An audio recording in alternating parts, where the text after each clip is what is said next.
दोस्तों, आज जो हम आपके लिए कहानी लाए हैं वो एक सत्य घटना पर आधारित है।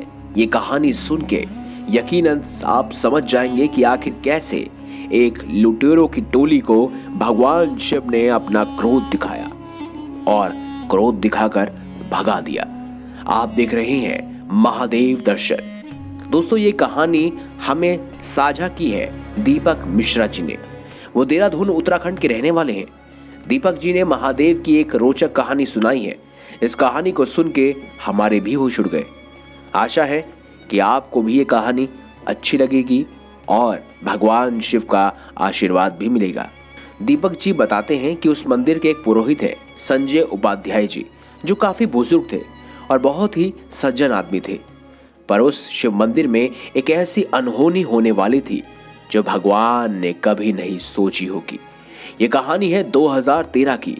दीपक जी बताते हैं कि वो रोज काम पे जाने से पहले अपने पास के ही शिव मंदिर में शिवलिंग पे दूध चढ़ाया करते थे और काम से वापस आते समय भी शिवलिंग पे दूध चढ़ाया करते थे।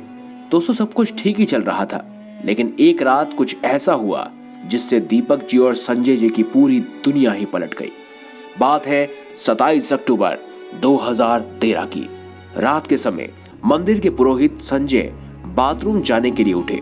बाथरूम में थे जब उन्होंने बाहर कोई आवाज सुनी। उन्होंने जब बाहर आके देखा तो चारों ओर अंधेरा था, उनको कुछ नहीं दिखाई दे रहा था, इसीलिए वह सो गए। अगले दिन सुबह जब संजय जी सो के उठे तो उन्होंने देखा कि शिवलिंग पे अजीबोगरीब निशान बने हुए हैं। उन्होंने उसको महसूस करके देखा तो उनको ऐसा लगा मानो किसी ने कुछ भारी भरकम शिवलिंग पर मारा हो। संजय जी को लगा कि हो सकता है ये किसी शैतान बच्चे का काम हो। वो सोचने लगे कि इतनी रात को कौन बच्चा ये हरकत करेगा। इतने में दीपक जी दूध चढ़ाने आए। दीपक जी ने भी जब दूध चढ़ाया तो उन्होंने भी शिवलिंग पर उस निशान को देखा। तब संजय जी ने उनसे अपनी समस्या साझा की। दोनों सोच में पड़ गए कि आखिर ये हुआ कैसे है और क्यों हुआ है। उस दिन रात को पुरोहित संजय जी ने सोचा कि वो पूरी रात पहरेदारी करेंगे और देखेंगे कि आज रात भी शिवलिंग के पास कुछ होता है या नहीं।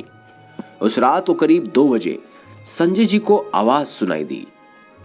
वो बहुत आराम से दबे पांव अपने कमरे से झांक कर देखने के लिए उठे। उन्होंने देखा कि 4 चोर काले कपड़े से अपना मुंह छुपाए हुए हैं और शिवलिंग पे हथौड़ा और फावड़े से वार कर रहे हैं। ये देख के संजय जी क्रोधित हो गए। उन्होंने उनको रोकने की कोशिश की और भागे हुए बाहर चले गए। चारों को धक्का मार के संजय जी शिवलिंग से लिपट गए और चोरों पे चिल्लाए, मूर्खो, क्या तुम्हें पता नहीं ये शिवलिंग है? तुम इसे खंडित क्यों कर रहे हो? चोरों ने संजय जी को बोला, बूढ़े तू हट जा, इस शिवलिंग के नीचे कोई खजाना है, हम इसको तोड़ना चाहते हैं और वो खजाना निकालना चाहते हैं। संजय जी ने उस शिवलिंग के ऊपर से हटने के लिए साफ इनकार कर दिया। तो चोरों ने उन्हें चेतावनी दी कि अगर तुम नहीं हटे तो अपनी जान गंवानी पड़ेगी। दोस्तों, संजय जी इस चेतावनी के बाद भी नहीं हटे। चारों ने पास में रखे त्रिशूल से और फावड़े हथौड़े से संजय जी पर वार करना शुरू किया। वो संजय को बेरहमी से मारते चले गए। संजय जी का पूरा शरीर लहूलुहान हो चुका था। उनकी सांसें अब रुक रही थी। उनको पता था कि उनकी मृत्यु अभी के अभी हो जाएगी। संजय जी की चीख सुन के उनके साथ रहने वाला लड़का बाहर आया तो संजय जी ने उसकी तरफ इशारा किया और चिल्लाए, दीपक। उस लड़के को समझ आ गया कि वो दीपक जी को बुला रहे हैं। वो लड़का भागता हुआ गया और दीपक जी को उठा के ले आया। जब दीपक जी मंदिर में आए तो उन्होंने देखा कि संजय जी अपने ही खून से तरबतर शिवलिंग से लिपटे हुए हैं और चोर कोशिश कर रहे हैं उनके शरीर को हटा के शिवलिंग को खोदने की। दीपक जी ने आवाज मारी कि वो पुलिस को फोन करने वाले हैं। पुलिस के डर से वो चोर भागने की तैयारी करने लगे। उसी समय शिवलिंग के नीचे से हजारों की तादाद में नाग बाहर निकल आए। दीपक जी हैरान, परेशान, उनकी कोई हैरानी का ठिकाना ही नहीं था। उन नागों ने अपने शरीर से चोरों के हाथ पांव को बांध दिया। दीपक जी समझ गए कि यही समय है पुलिस को बुलाने का। कुछ ही मिनटों में पुलिस और एम्बुलेंस वहां पहुंच गई।